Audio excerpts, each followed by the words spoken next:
guys, I'm Michael Auger and this is Giving It a Go before the Big 3-0. Now, every week for 30 weeks, I'll be giving it a go, trying something different before my 30th birthday. This week, I'm trying something completely different that I've never done before, and I'm getting dragged up. Now, I'm gonna need some help for this, and I've got some equipment here, but I'm gonna need some expertise. Now, Davina, do you know anyone that could drag me up? No, not really. Come on down, everyone, please welcome the incredible Divina De Campo! Oh, hi, how are you? So good to see you too. I mean, I don't want to give you a kiss nice. because if I'll ruin your hair. Yeah, well, or your hair. Spends a lot of time on this. Well, for those of you that don't know, Davina and I were on All Together Now together. Yeah, All Together Now together. And we sat next to each other and we just had such a laugh. And Davina had already done the series before and she really looked after me, so thank you again. Oh, aren't you nice? Well, so are you. Now, today we are dragging me up. Yeah. But just to get a bit of context, what is drag? How did you get into drag? What's the process if you want to start doing drag? What is life? What is this existence? Why are we on this mortal coil? Oh God. This is going to be a long interview. So many questions. I know. Existential quandaries. Well, so drag basically is, to me, it's being what you're not. Okay. So we all put a face on, don't we, to go out. This is how I present myself in the day. This is who I am. That I want the world to see. You know, so we all make those choices about how we do that. And drag is a challenge to those things, and also a challenge to how society sort of thinks we should behave. Okay. So, like as a drag queen, actually, what I'm doing is I'm challenging society's ideas that women should have beautiful long hair and long lashes and wear a ton of makeup, you know? Like, that's not it for me. And then, like, if you're a drag king, you're challenging the idea that men have to behave in a specific way as well. Because gender itself is something that we've, as a society, made up to fit into these little boxes. I always feel that humour and comedy are the gateways to conversation. Right. So you can tackle really important subjects with a joke. And then people can go away and talk about that stuff and not feel like, oh, I don't know about this, I can't, oh, it's too much for me to, you know, because it opens up those ideas into your consciousness. Put your teeth back in. Yeah, so it opens up those ideas. And drag has done that in a lot of ways. Did you decide to become a drag queen in order to impart your knowledge, and obviously you're very intelligent, and did you think, actually, this is a way I can share my views on gender constructs through drag? Some of it is that, and some of it is just basically I'm never going to be Javert or Jean Valjean. In Les Miserables, that is. Not 6 Because she's a great performer, no, vocals. You can actually... A wonderful vocalist. You can check out my CDs, videos available on iTunes.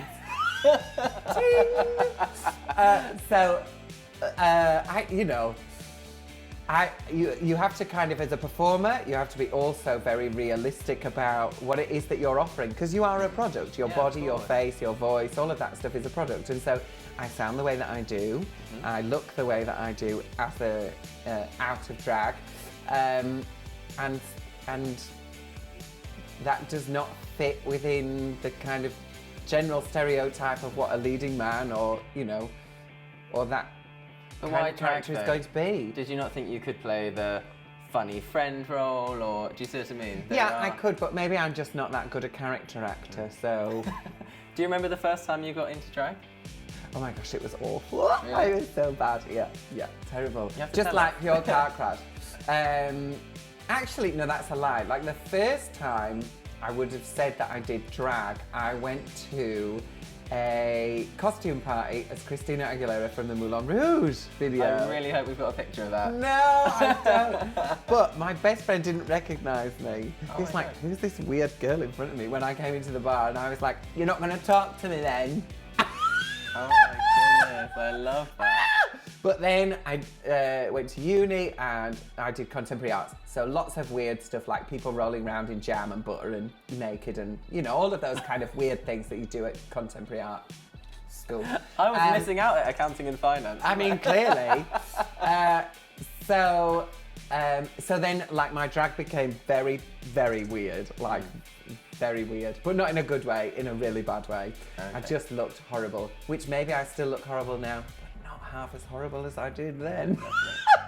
So obviously RuPaul's Drag Race is massive. It's had 11 series in the US, and obviously it's just taken the world by storm almost. Do you think it's allowed for those, you know, people growing up to be like, do you know what, I'll give a go at drag? Or do you think it actually has enabled people who might not need drag as much to sort of give it a go because it's there? Like, what do you think on that? Yeah, I think it's definitely opened up drag to a much wider base of people. I think the effect of it has been very interesting in this country. I've just got a little bit of wind, sorry about that.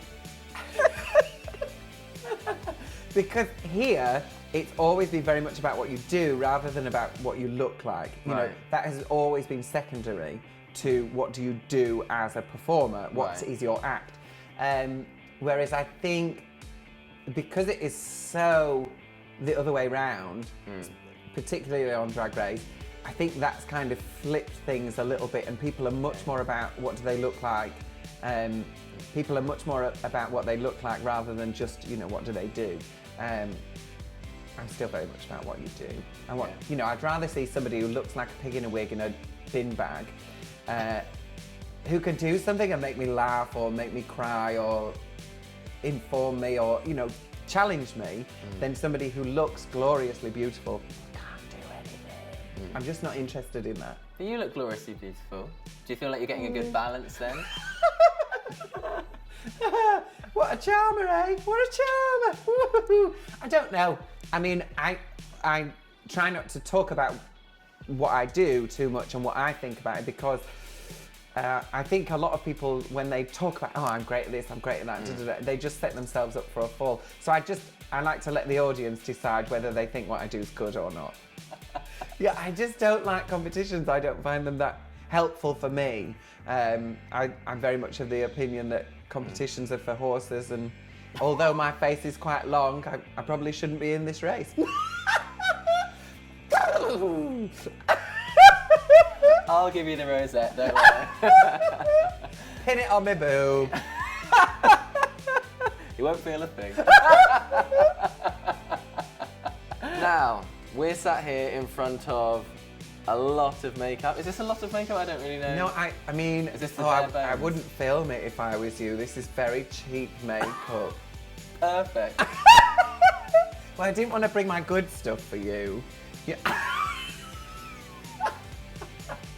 I wouldn't expect anything less. So I'm a little bit nervous, but are you going to try and make me beautiful, or what's the plan? What do you think of when you... Well, I mean, obviously I'm a natural beauty, so I only wear a very small lash and a bit of mascara. You've barely got anything on. Yeah, my whole ethos behind drag is less is more. Perfect. Right. So we're gonna see what happens. I feel like think, I've got a lot you, of darling. hair. I've got eyebrows, I've got You beard. do, and knowing that at some point you're going to have to work again, I won't ask you to remove your eyebrows, which is what I do. I look like an egg. Okay, I'm clean shaven. Oh, look at you! So I'm about 10 years younger. Maybe 3. Great. Okay, let's kick it. That sounds weird. Yeah. Let's go for it. Have you moisturised? Do you want me to? Yes, absolutely. Be right back. Yeah. Oh, okay, moisturiser on. Okay, moisturised I'm glowing now. on. Glowing. All right, sweet. So, I'm nervous. ordinarily, you know, I have a very chiselled face, but we don't need to do that with you. But what we do need to do is cover these eyebrows. So, right. Wallpaper paste would probably be the most appropriate solution, but we're not going to use that. Instead, what we're going to use is some Derma wax. Now, this is an old pot. It looks like it's been there for 10 years. It probably has been there for 10 years. I don't have much of a brow anyway, so I don't have to cover much. And nowadays I just shave them off because, you know, when you're doing drag all the time, covering your brows takes 20 minutes-ish. Like, I could just have 20 minutes more sleep. You know what I mean? Fair. So I just shave them off and look like an egg these days. So what I do with this, just put it in the fingers, warm it up a little bit, and then I'm going to smooth it across your brow. Okay. I'm going to leave a little bit of your brow here for us to work with, and then we'll take the brow up here. And we do that because women have a higher arch than men in their brow. True story. True story.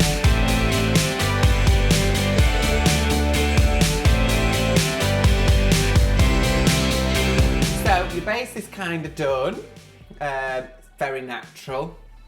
I mean, I don't think you've ever looked more just natural glowing skin. Thank you. And now we're about to crack on with your eyes.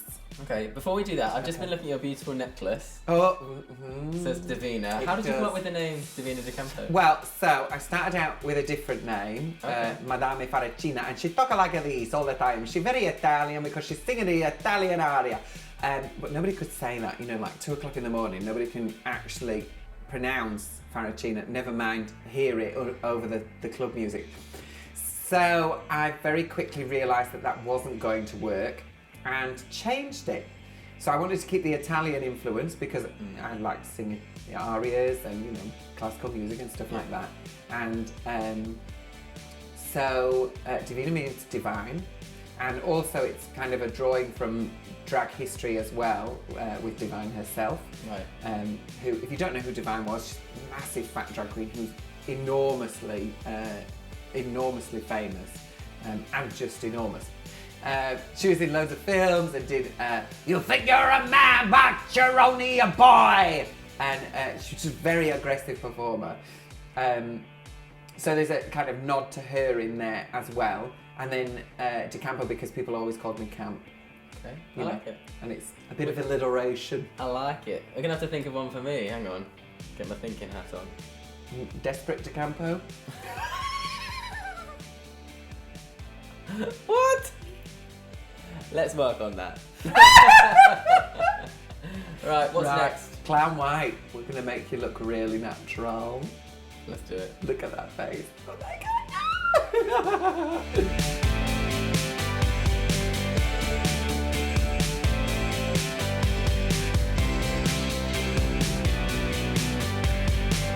Okay, what's next? We're going to do a bit of contour with my very expensive brush. It's nice, isn't it, that? Isn't that lovely? That's seen a few. But don't you worry, Yeah, I've got the skills to make this work. I feel like I can't even show expression because I've got no idea.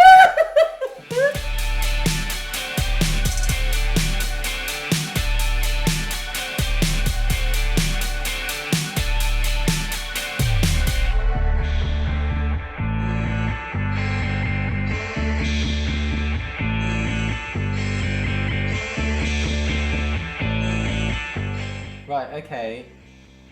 You said that the last step is putting a wig on. So, we haven't thought of a name yet. No. Am I going to be part of the De Campo family? Yeah, that's cute, that's nice. You don't really look like a De Campo, if I'm honest. You know, you're much more, No words. Well, if I was going to be a girl, my mum said that she would have called me Crystal. Oh, cute, that's nice. That's quite a bit. Yeah, that's a cute girly. name. Crystal. Crystal De Campo. Does that work?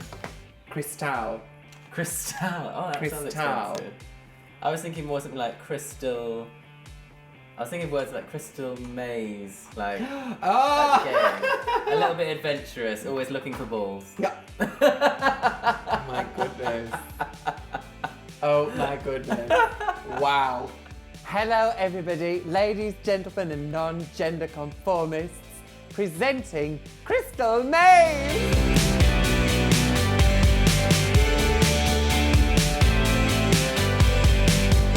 So there we go, that's me in drag. I've had a look in the mirror and it's so crazy to feel like you're not actually looking back at yourself and you automatically take on this persona, and I feel like I'm just getting to know Crystal Mays, which is very exciting. Now, obviously, we've just had a bit of fun today, and thank you so much for making me up. But I know there are a lot of people at home who maybe are thinking about doing drag or too afraid to try it. Where should they go if they're looking for that? Well, to learn, first off, go to YouTube. That's the place to go. And then drag is an adult sport, I would say. So wait until you're 18 to take yourself out in the nightclubs and stuff. But there are, you know, there's lots of other places to go. And there's lots of groups on Facebook, actually, which you can kind of just join in and see what everybody else is doing around the country. And actually across the world, there's loads of people from all over the place. So check out some of those, look on YouTube, teach yourself how to do things, and get an act. Get an act. And don't be afraid to be yourself. Now, of course, make sure you follow Divina's journey on UK Drag Race. And of course, although that's all we've got time for today, we don't cry because it's over. We smile because it happened. Ah.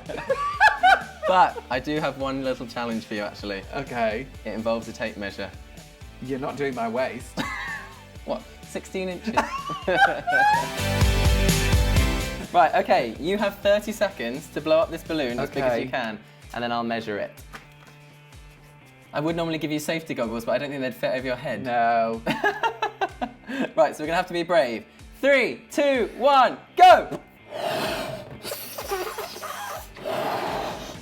Oh, she's got big lungs. Oh my goodness. 10 seconds left. I think she might win. Oh my goodness, stop! That's great. Okay, just hold on to that.